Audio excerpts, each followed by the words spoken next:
Menyambung pertanyaan saya kemarin tentang tahlilan, bid'ah atau sunnah. Hukum itu ada berapa? Tapi kita sudah sepakat dalil kita ini satu Quran, yang kedua hadis. Hadis itu apa? Ya sunnah. Apa itu? Ma'udifa ilan nabi, sesuatu yang disandarkan kepada Rasul. Baca Yasin. Quran nggak Yasin itu? Quran. Wajib nggak tahlil? Kalau wajib berarti yang nggak tahlil dosa. Haram nggak tahlil? Kalau haram berarti yang tahlil dosa. Kan Allah udah bilang dalam surah An-Nahl ayat 116, jangan kau katakan sesuka lidahmu secara dusta.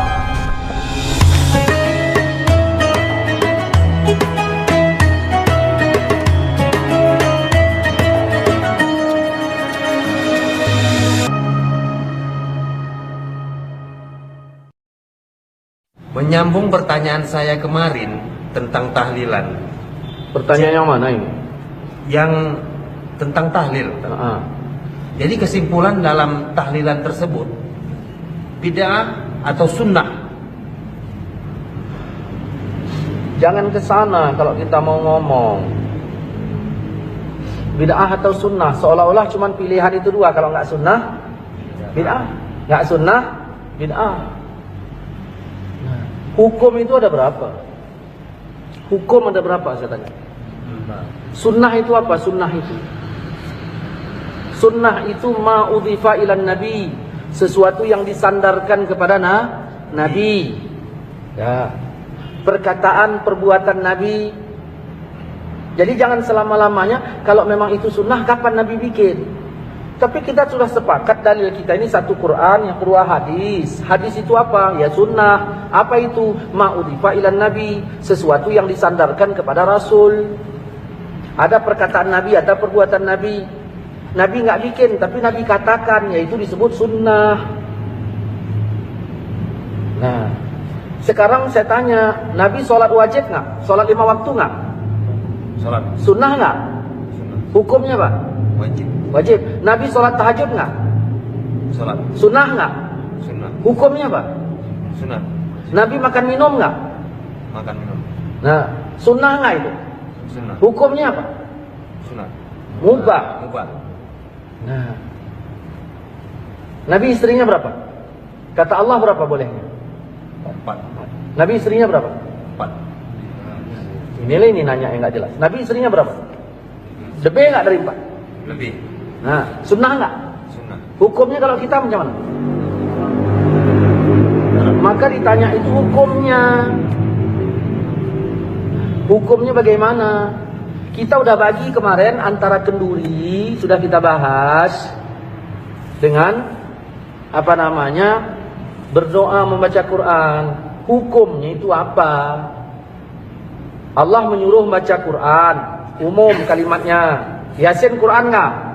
Quran. Ketika Allah menyuruh kita membaca Quran, berarti kan udah disuruh kita baca Quran. Waktunya ada nggak dari Allah dan tempatnya? Udah kita bahas itu. Jadi jangan berulang-ulang.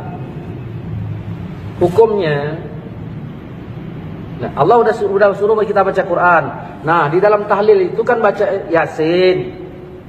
Quran nggak Yasin itu? Quran. Oke. Kemudian ada nggak waktu dari Allah untuk membacanya? Tidak. Berarti kan kita yang memanagenya, waktunya. Nah, udah, terus kita baca, ini udah kita bahas dalam beberapa acara kita, udah kita bahas. Nah, jangan itu pertanyaan diulang-ulang lagi, udah jelas itu. Nah, kembalikan kepada hukumnya. Wajib nggak tahlil?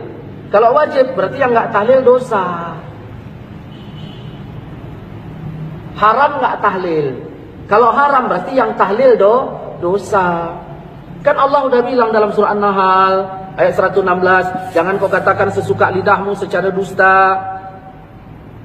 Ini boleh, ini tidak, haza halal wa haza haram. Saya mengatakan boleh dengan alasan yang sudah saya sepakat, yang sudah saya sebutkan. Ada orang bertanya, kenapa Ustaz sebutkan dalil-dalil aja pakai pemikiran sendiri? Kenapa enggak pakai ulama? Kalau kita udah cerita pakai ulama, udah clearnya kita. Ini begitu disebutkan ulama, dalilnya mana? Makanya saya nggak mau bicara kaul-kaul ulama lagi. Saya bahas dalil. Makanya didengarkan, disimak baik-baik itu.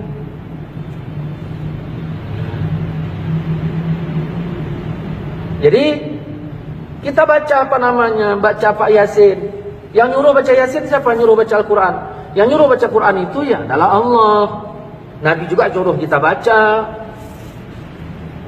Begitu disebut kalau misalnya Nabi nyuruh baca, kalau Allah nyuruh baca, berarti ya bebas kita bacanya. Diperkirakanlah itu tempat baik untuk dibaca atau tidak. Jadi hukum itu dikemanakan? Ada 5, wajib, sunat, mubah, makruh, haram. Kalau tidak wajib, apakah berarti udah haram? Jangan dulu haram yang kemari. Wajib dulu, baru sunat, baru mubah, baru makruh, baru haram. Nah, tahlil itu kita tanya mau kemana kita bawa hukumnya?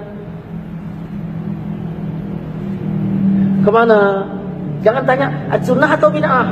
Berarti kalau nggak sunnah berarti bid'ah. Tidak begitu. Allah pun bilang, "Wa man lam yahkum bima anzalallah." Siapa yang tidak menghukumkan seperti hukum Allah, berarti hukum. Karena kalau ditanya sunnah itu ada takluk keberapa hukum. Banyak yang sunnah ini hukumnya nggak jatuh wajib semua. Begitu. Ketika Allah menyuruh, tidaklah langsung jadi wajib. Ada kalanya Allah menyuruh itu langsung kepada sunat. Seperti wa minal laili, di sebagian malam, fatahajjat, hendaklah kalian tahajud. Tahajud, perintah itu kan? Perintah. Hukumnya apa? Apa wajib? Begitu. Saya maaf ya, bahasa kasarnya nih. Jangan bikin pertanyaan tolol kayak gitu.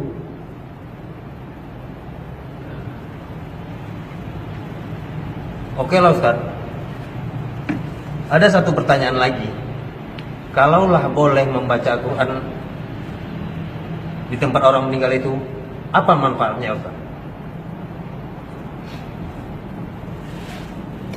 Ini nanya pendapat saya, apa nanya keterangan? Begini, ya,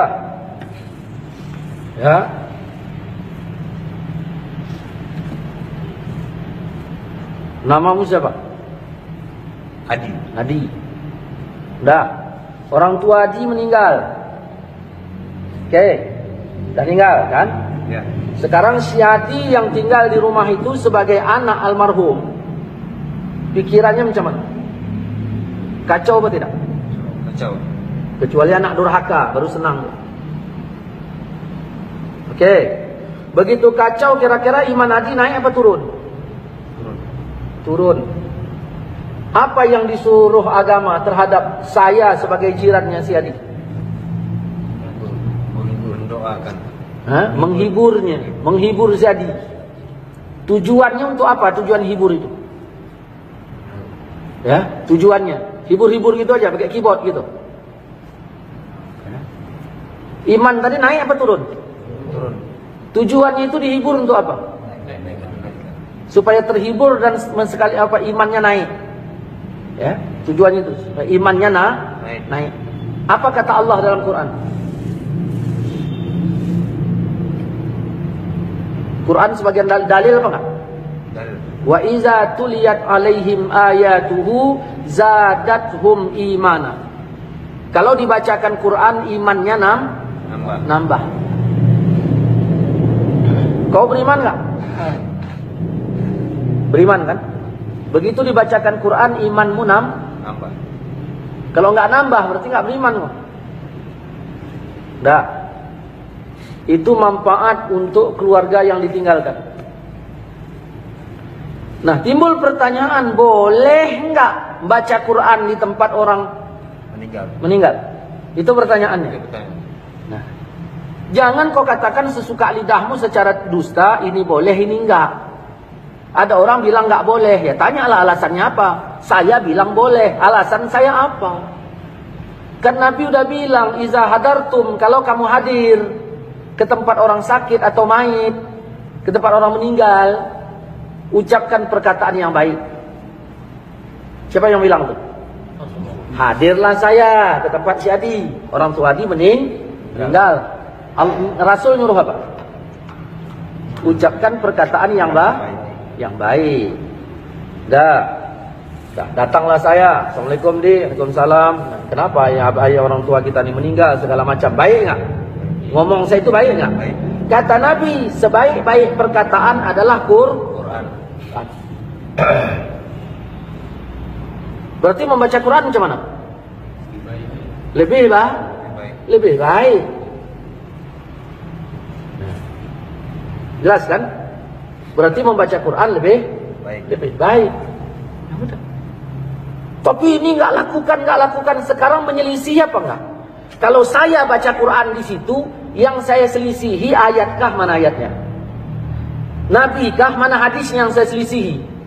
Baru dikatakan berselisih apabila ada Nabi bilang jangan, lalu saya baca. Di situ berselisih namanya. Tapi bacanya rame-rame. Apa? Berarti babnya bab rame-rame bacanya, baca berjamaah masalahnya. Nanti kita bahas tentang masalah baca berame-rame.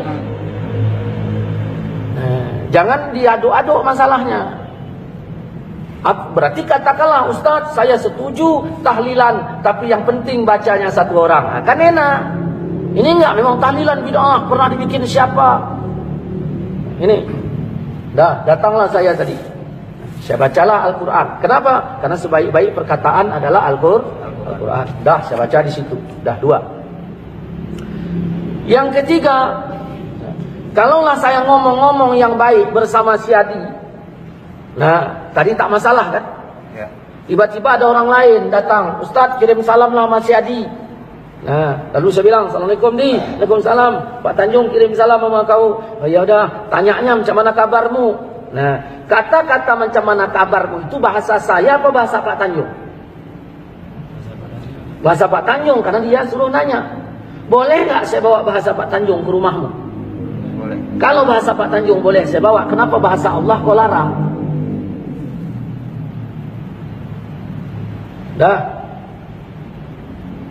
Kemudian baca Quran ini bagian dari zikir apa tidak? Zikir. Bagian dari zikir. Jelas ya? Bagian dari zikir. Inna nahnu nazzalna zikra. Sesungguhnya kami turunkan zikir, itu maksudnya Quran. Zikir. Kata Nabi dalam riwayat Imam Muslim, perumpamaan orang yang zikir dengan yang enggak zikir itu kayak yang hidup dengan yang mati.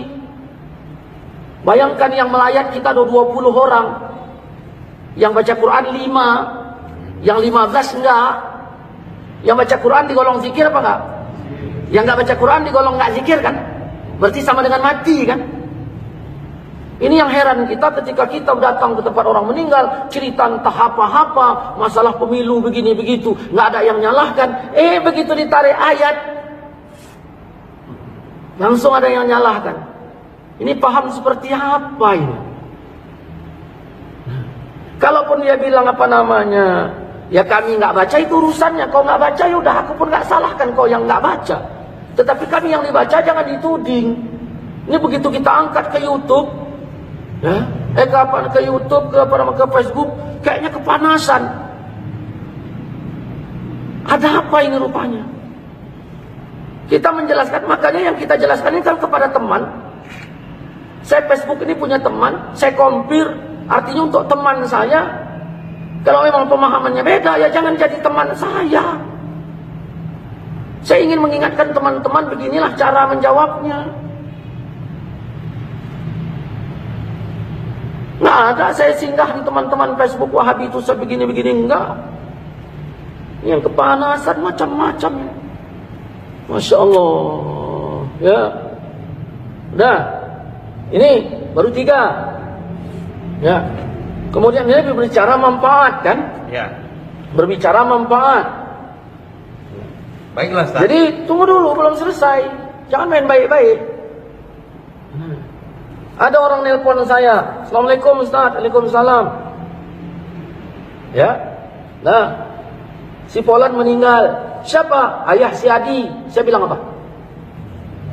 Innalillahi. Innalillahi itu apa? Kembalikan Quran. Innalillahi itu Kalau pertama kematian saja kita dikembalikan kepada Quran, kenapa dilarang membaca Quran di waktu yang lain? Kemudian mau ditanya apanya lagi? Sampai enggak kepada almarhum? Kan begitu. Sampai.